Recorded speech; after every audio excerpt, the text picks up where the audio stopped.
Errol Spence and Terence Crawford are on the collision course to determine the undisputed welterweight champion and boxing's #1 pound-for-pound fighter. But how do these two fighters match up? We break it down on AM Sports Media Film Study.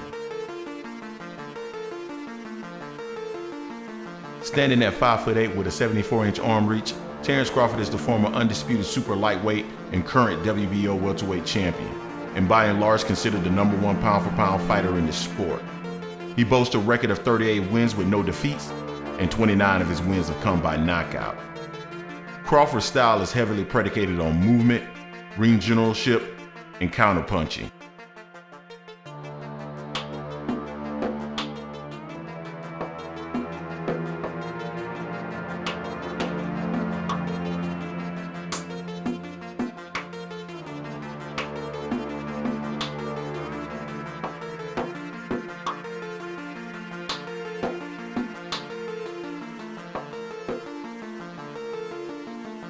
Standing at 5'9" with a 72-inch arm reach, Errol Spence is the unified WBC, WBA, and IBF welterweight champion, and considered one of the sport's most technically sound fighters.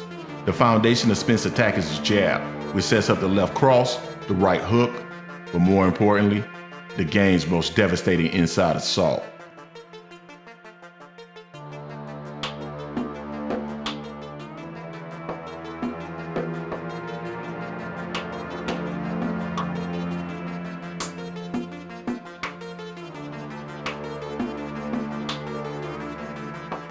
Crawford and Spence utilize a number of boxing techniques. For the purposes of this video, I will focus on the attributes of each that are germane to the fight.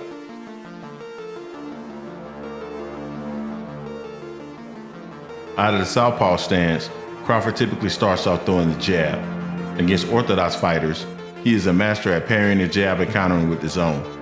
When facing southpaws, Crawford starts off working the jab as a rangefinder, as you can see here versus Felix Diaz. Crawford has been labeled as a slow starter due to performances in his previous fights.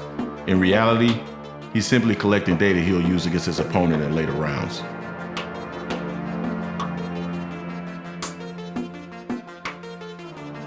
Because of the 74-inch arm reach and its ability to gauge distance, he is adept at using the draw and counter to bait opponents into throwing punches he can counter. Primarily using the jab to bait the opponent, Crawford uses an array of punches to counter depending on what the opponent is doing. Here against Felix Diaz, Crawford is baiting with the jab and looking to land the left cross over Diaz's jab.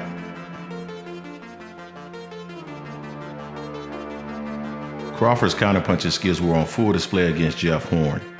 Horn is an aggressive fighter that wants to fight on the inside, but his reckless abandon is perfect for Crawford's counterpunching style and movement. It took a round for Crawford to get Horn's timing, but once he did in round 2, the fight was effectively over. Spence can at times become predictable with his punch combinations and attack, which will be a problem against Crawford. He will need to vary the jab and use feints when attacking. Crawford is also effective at countering to the body, which is unique. He will roll a punch from the opponent and counter to the body. This often leaves Crawford's chin wide open for a clean shot if his timing is off. A weakness in Crawford's game is the heavy reliance on mobility and instincts for his defense. He often leaves himself wide open when throwing counters, relying on timing, reach, reflexes, and the ability to gauge distance to evade shots. Crawford is considered a switch hitter, but in reality, he's really a southpaw. In recent fights, specifically against Kell Brook and Shawn Porter, two high-caliber fighters, Crawford was ineffective out of the orthodox stance.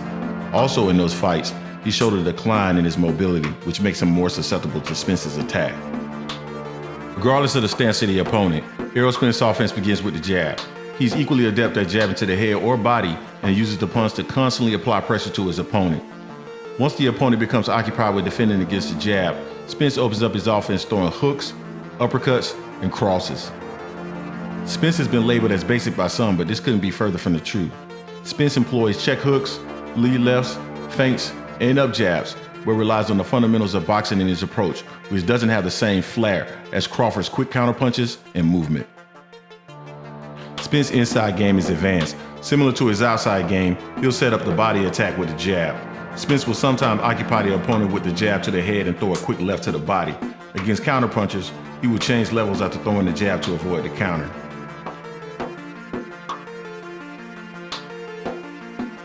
Here against Mikey, Spence throws the jab up top and changes levels to throw to the body. Mikey catches the shot.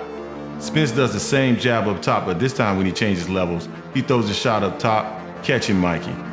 Spence's adaptability against counterpunches was on display against Mikey Garcia. Here he throws his patented jab and straight left. Mikey catches the shot and counters. Spence overcommitted with the jab, leaving himself in range for one of Mikey's quick counters. Later in the round, Spence adjusted by throwing from range using his reach advantage to get his jab and straight left off, preventing Mikey from countering, and also by changing levels. As I mentioned earlier, Spence can sometimes get lazy with the jab or become predictable. He would need to employ some of the same strategies or tactics that he had in the Garcia fights. If he doesn't, Crawford will counter him to death. From the outside, Crawford has the clear advantage. The reflexes and counterpunching will pose a problem for Spence. He will have to make it an inside fight where Crawford has shown less of an ability to operate effectively. He can do this by using feints, doubling up on the jab, and changing the pace of the attack. Another strategy I would advise Spence to use is to periodically walk Crawford down behind a high guard. Spence is the bigger, and in my opinion, stronger man. Walking Crawford down behind a high guard will limit the opportunities for him to counter. Ultimately, I expect Spence to fight a disciplined fight behind the jab, putting pressure on Crawford he has yet to experience. He will have to take some shots in order to pull this off, and the early rounds will be rough. But the pressure and the body shots will pay off in the end. I have Spence by late round stoppage or decision.